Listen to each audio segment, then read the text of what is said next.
Hi friends, நிறைய பேர் home tour போட சொல்லியிருக்கீங்க. வாங்க இன்னைக்கு நம்ம பார்க்கலாம். இந்த பீரோன்னு பார்த்தீங்கன்னா என்னோட வீட்டுக்கார துணி இருக்கும். இதில் ஃபுல்லாக பேண்ட்டு, இது ஃபுல்லாக ஷர்ட்டு, இதெல்லாம் இப்போ போட முடியல.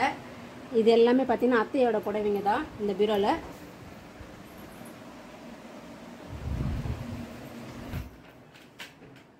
இது வந்து டெய்லி யூஸ் பண்ணுற ட்ரெஸ்ஸுங்க. நைட்டி, சுடிதாருங்க, அவர் டெய்லி யூஸ் பண்ணுறது. கீழே இருக்குது தம்பி ட்ரெஸ்ஸுங்க, பாப்பாது.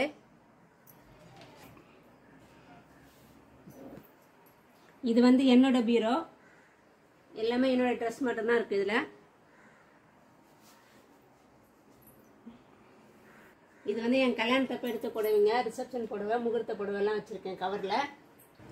இன்னும் வெளியில 2 பீரோ இருக்கு, அது இன்னொரு நாளைக்கு பார்க்கலாம். ஹாய் ஃப்ரெண்ட்ஸ், நிறைய பேர் வீட்டில் நைட் சாப்பாடு மீந்து போச்சுன்னா நம்ம எடுத்து கொட்டிடுவோம். அது வேஸ்ட் பண்ணாம என்ன செய்யலாம்னு சொல்லிட்டு பார்க்கலாம் வாங்க. பூண்டு ஒரு 10 பல்லு சேர்த்துக்கோங்க.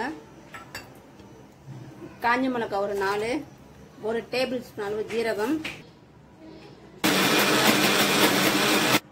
இந்த மாதிரி அரைச்சி எடுத்துக்கோங்க. தேவையான அளவு உப்பு சேர்த்துக்கோங்க.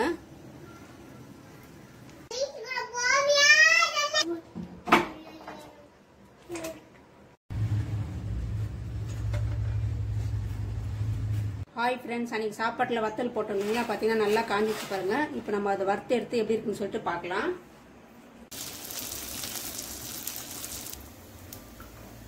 ஓகே ஃப்ரெண்ட்ஸ், சுவையான சாப்பாட்டு வத்தல் ரெடி ஆயிடுச்சு. நீங்களும் உங்கள் வீட்டில் சாப்பாடு மீந்து போச்சுன்னா இந்த மாதிரி செஞ்சு சாப்பிட்டு பார்த்துட்டு எனக்கு மறக்காம கமெண்ட் பாக்ஸில் கமெண்ட்ஸ் பண்ணிக்கோங்க. பாய்.